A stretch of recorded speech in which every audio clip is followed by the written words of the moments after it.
काय झालं कोर्टामध्ये? मला आपल्याला सांगण्यास आनंद होत आहे, माननीय उच्च न्यायालयाने स्पष्टपणे आज आपलं ऑब्झर्वेशन करताना सांगितलं की लॉ हा प्रिवेल होईल, कायदाच अंमलात राहील, कायद्याच्या व्यतिरिक्त दुसरं काही चालू शकत नाही. हे आज आपण सगळ्यांनी डोळ्यांनी पाहिलं, कानांनी ऐकलेलं आहे. आणि त्याच्यामुळं जे वारंवार विनंती होत होती की आम्ही संख्या कमी करतो, लोकांना पाठवतो, पण आम्ही तिथं स्टेजवर बसून उपवास करतो आणि आम्हाला पुढे तशा प्रकारची मुभा असावी. परंतु न्यायालयाने हे देखील स्पष्ट केलेलं आहे की ज्या प्रकारे तुम्हाला परवानगी नाही त्या प्रकारे तुम्हाला तिथं बसण्याचा आणि राहण्याच्या बाबतीमध्ये न्यायालयाने आदेश देण्याचा प्रश्नच उद्भवत नाही. त्याच्यामुळं आज एक गोष्ट नक्की झालेली आहे, माननीय न्यायालयाने संविधानाच्या आर्टिकल 226चा देखील सकाळच्या सत्रामध्ये उल्लेख केलेला आहे. माननीय न्यायालयाने सकाळच्या सत्रामध्ये 3 वाजेपर्यंत ही अपेक्षा व्यक्त केली होती की लवकरात लवकर जर तुम्हाला परवानगी नसेल तर लवकरात लवकर आझाद मैदान रिकामं व्हावं, ही भावना सुद्धा आणि तशा प्रकारचं न्यायालयीन बाबसुद्धा न्यायालयाने सांगितलेली होती मागील आदेशाच्या आधारे. परंतु आज असं सांगण्यात आलं जरंगेंच्या वकिलांच्या वतीनं की राधाकृष्ण विखे पाटील त्यांना भेटणार आहेत आणि त्या अर्थानं उद्यापर्यंत ॲडजंट करावं जरंगेच्या वतीनं विनंती करण्यात आली. परंतु सरकारच्या वतीने देखील हे स्पष्ट करण्यात आलं की कोणत्याही प्रकारची परवानगीच नाही, कोणत्याही प्रकारची परवानगीच नाही, कोणत्याही प्रकारची परवानगीच नाही. हे डंके की चोट पे मला सांगायचं आहे.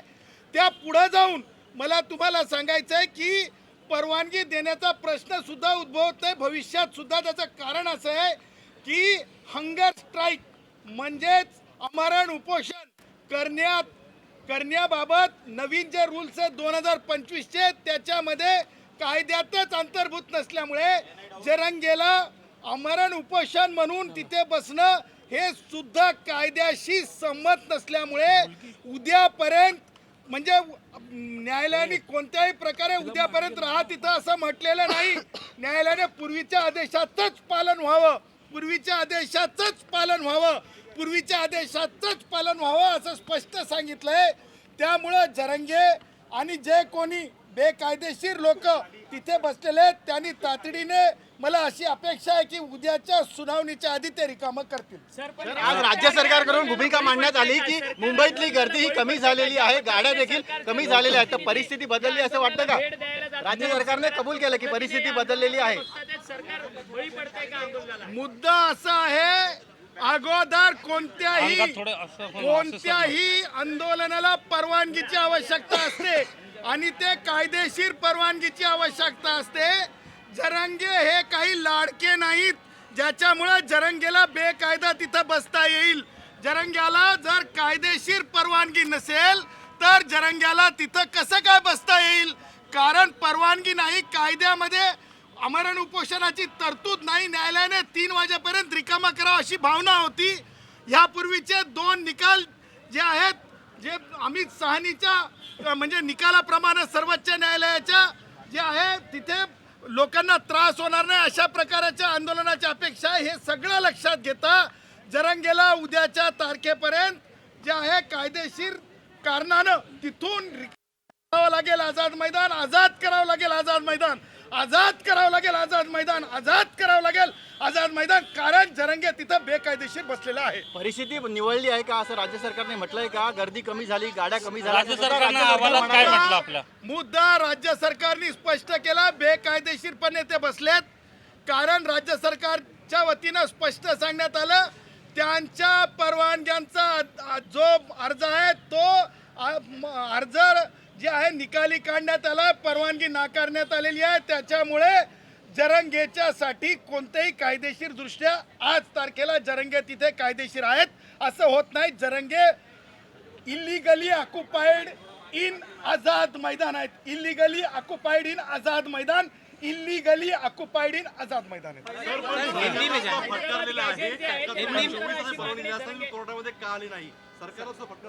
मुद्दा असा आहे की ज्यावेळेस न्यायालयाने फटकारलं नाही हे पटकारलं, अल्टिमेटम, गोळ्या घालू, हे जे आहेत ना अतिरेकी शब्द मी वापरणार नाही, समर्थन करणार नाही. जे सरकारला मान्य न्यायालयाने प्रश्न विचारला की 25 तारखेच्या आदेशानंतर तुम्ही उशिरा का आलात, त्यावर अभियंत्यांनी स्पष्टपणे सांगितलं की गणपतीचे दिवस आहेत, जनभावनामध्ये एकमेकांमध्ये कोणता म्हणजे क्लॅश निर्माण होऊ नये आणि म्हणून हे लोक जातील आणि आदेशाचं न्यायालयाचं पालन होईल. हे पाहत असताना न्यायालयाच्या दुसऱ्या आदेशाला आज सकाळी न्यायालयाचे जे तोंडी भावना व्यक्त केल्या न्यायालयाने, हे सगळ्या गोष्टी मॅटर्स करतात. त्याच्यामुळे सरकार आपली भूमिका आज ज्या प्रकारे सरकारने स्पष्ट केलेली आहे, सरकारने केलेल्या कायद्याच्या आधारे स्पष्ट केलेली आहे. आणि राधाकृष्ण विखे पाटलाच्या भेटीचा आधार घेत, राधाकृष्ण विखे पाटलाच्या भेटीचा आधार घेत आम्हाला उद्यापर्यंत तरी राहू द्या असं ते म्हणत होते. याचा अर्थ न्यायालयाने त्यांना उद्यापर्यंत तिथं राहा असं म्हटलेलं नाही. न्यायालयाने उद्यापर्यंत तिथं राहा असं म्हटलेलं नाही. न्यायालयाने उद्यापर्यंत तिथं राहा असं म्हटलेलं नाही. न्यायालयाने स्पष्टपणे पूर्वीचे आदेश आणि परवानगीच्या बाबतीमध्ये नाकारलेल्या बाबी अधोरेखित केलेल्या आहेत. त्याच्यामुळं जे काही वास्तव्य आहेत ते बेकायदेशीर वास्तव्य परंतु जर ते उद्यापर्यंत थांबले तर हैदराबाद गॅजेट लागू करा अशी मागणी आता राज्य मंत्रिमंडळाच्या उपसमितीसमोर जरांगे पाटील करतात. ही योग्य मागणी आहे का काय?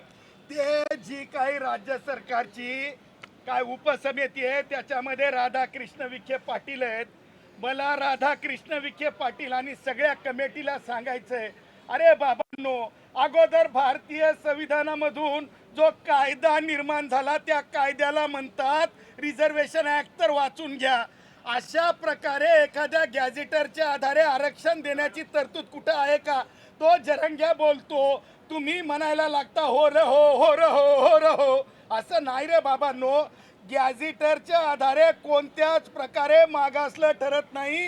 एका वर्गातून दुसऱ्या वर्गात पाठवा असं ठरत नाही. मला राधाकृष्ण विखे पाटलांना प्रतिप्रश्न विचारायचा आहे, जरंगेला प्रतिप्रश्न विचारायचा आहे. जरंगे आणि राधाकृष्ण विखे पाटील कोणत्या एका कायद्याच्या तरतुदीत एका ओळीत लिहिलेलं आहे की एखाद्या गॅझेटरच्या आधारे दुसऱ्या एका समूहातून दुसऱ्या समूहात जाता येते? आणि गॅझेटरचा अर्थ काय? गॅझेटमध्ये पब्लिश झाल्याच्या नंतर वेगळं लागू करण्याची तरतूद कुठे आहे? तुम्हाला सांगतो, ज्या गॅझेटरचा उल्लेख करतात त्या गॅझेटरच्या आधारे मी तुम्हाला डंके की कायद्याचा अभ्यासक विद्यार्थी, संविधानाचा विद्यार्थी म्हणून सांगतो, त्या गॅझेटरच्या आधारे एकही जात प्रमाणपत्र आणि ही कायद्यासमोर टिकणार नाही. माझे मराठा भाऊ, मेरे लगते जिगर मेरे मराठा भाई, जिनसे मैं बहुत प्यार करता हूँ, वो मराठा भाइयों के साथ जो राजनीति की जा रही है विपक्ष की तरफ से, ही चुकीची आहे आणि त्यांना भुरळ घातली चालली, चुकीच्या मार्गाने नेलं चाललंय. माझा मराठा भाऊ ओबीसी कुणबी म्हणून जाऊ शकत नाही. उद्या पुन्हा सुनावणी ठेवलेली आहे. उद्या काय भूमिका असणार? गॅजेट जी आहे ती लागू करू उपसमितीच्या अधिकारांवरती असं शिवेंद्रराजे भोसले म्हणतात. शिवेंद्र, काय नाव आहे त्यांचं?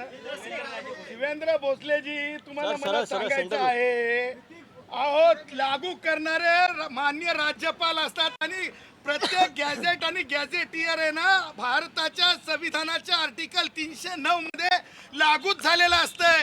त्याचा अर्थ वेगळ्या डबल गॅझेटर लागू करणं हे कसं होऊ शकतंय? आणि त्या गॅझेटरच्या आधारे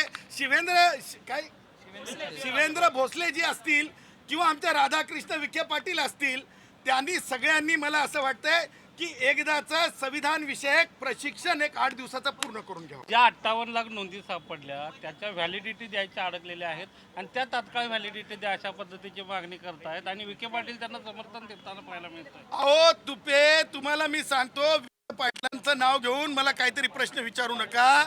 तुम्हाला मी सांगतो स्पष्टपणे, त्या नोंदींच्या आधारे आरक्षण देता येत नाही. त्या नोंदींच्या केवळ नोंदीच्या आधारे ते कोणत्याही कायदेशीर दृष्ट्या मागास ठरवता येत नाही. आणि कोणते कुणबी मागास आहेत माहिती आहे का तुम्हाला सगळ्यांना?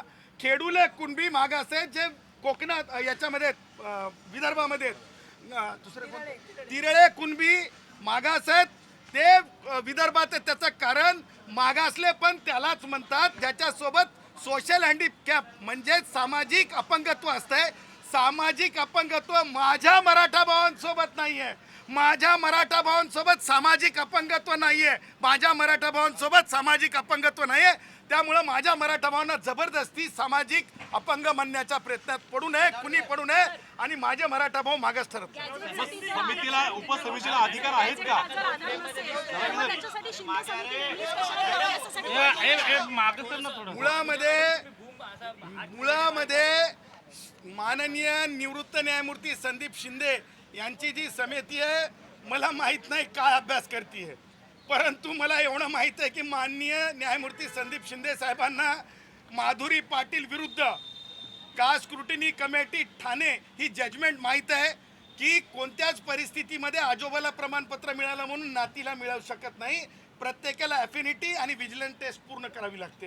त्याचबरोबर शिंदे साहेबांच्या समितीच्या आधारे कोणत्याच प्रकारे माझे मराठा भाऊ कुणबी ठरू शकत नाहीत. कारण एकदा नाही 3 वेळेस सर्वोच्च न्यायालय, उच्च न्यायालय, सर्वोच्च न्यायालयाने सांगितलं मराठा आणि कुणबी वेगळे. मग सरकार काय फसवतंय का मराठा बांधवांना? सरकारने स्वतः समिती नेमली आहे. पाटील अहो, मग सरकार ऐका. सरकार अहो, फसवतंय का मराठा नाही, बांधवांना? मी ते शब्द वापरणार ते जरंग्याच्या तोंडी टाका. मी अहो विखे पाटील तुम्ही असं काही का चुकीचं सांगता. आम्ही विरोधक आहोत, आम्ही देता येत नाही म्हणतो, कुणबी मराठा एक नाहीत म्हणतो. गॅझेटरच्या आधारे मागास ठरवण्याची प्रक्रिया तुम्हाला करता येणार नाही आणि विखे पाटील काय म्हणतायत ते त्यांच्या ज्ञानाचा भाग आहे. 1 महिन्यात जी आर काढतो म्हणतात. कशाचा GR च्या आधारे आरक्षण? राज्यपालांची सही घेतो म्हणतात मी तुम्हाला विखे पाटील काय म्हणतायत, मला त्यांच्या विचाराची कीव येते, मला विखे पाटलांच्या बोलण्याची कीव येते, मला विखे पाटलांच्या बोलण्याची कीव येते.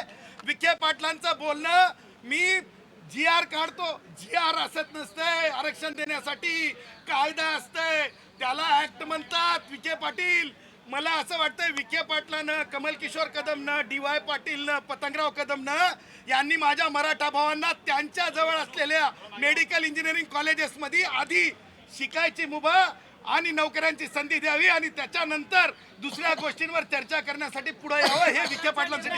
सरकार मराठ्यांना फसवतं असं वाटतं का तुम्हाला?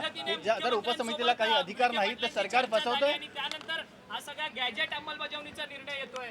गॅजेट ही अंमलबजावणी असती पत्रकार साहेब. गॅजेट ज्या दिवशी पब्लिश होते त्या दिवशी ते अंमलबजावणीत येते भारतीय संविधानाच्या आर्टिकल 309 नुसार. आणि राहिला प्रश्न जे आहे मागासलेपणाचा आणि सर्टिफिकेट देण्याचा, दोन्ही गोष्टी विखे पाटलाच्या म्हणण्यानुसार होऊ शकत नाहीत. कारण लक्षात ठेवा, सामाजिक मागासलेपण जे असतंय ते माझ्या लोहार भावांसोबत आहे, सुतार भावांसोबत आहे, वंजारी भावांसोबत आहे, बंजारा भावांसोबत आहे. माझ्या जे कोणी कष्टाळू, जे कोणी सामाजिक अपंगत्वासोबत कष्ट करतात, ज्यांचे घाम गळते त्यांच्या सोबत आहे. त्याच्यामुळे विखे पाटलाच्या म्हणण्यानुसार काही होऊ शकत. सर आता तुम्ही म्हणाला की मराठा बांधवांबद्दल प्रेम आहे वगैरे, पण मराठा बांधवांना सरकार फसवतंय का असं वाटतं? सरकार फसवत नाही. उद्धव आणि राष्ट्रवादी काँग्रेसचे वयोवृद्ध पुढारी शरद पवार यांची ख्याती आहे, त्यांचं राजकारण करण्याची पद्धती आहे. जेव्हा महाराष्ट्रामध्ये अदर दॅन मराठा मुख्यमंत्री असतो त्यावेळेस एक नरेटिव्ह तयार करतात. जसं लोकसभेला संविधान खतरे में म्हणलं होतं, त्याच प्रकारचा नरेटिव्ह तयार करून आज हे दाखवायचा प्रयत्न करतात की मराठ्यांच्या विरुद्ध सरकार आहे. त्यांची कळीचा मुद्दा जो आहे या विपक्षच्या लोकांचा तो आहे की ब्राह्मण समाजाचे मुख्यमंत्री आहेत. हा कळीचा मुद्दा आहे.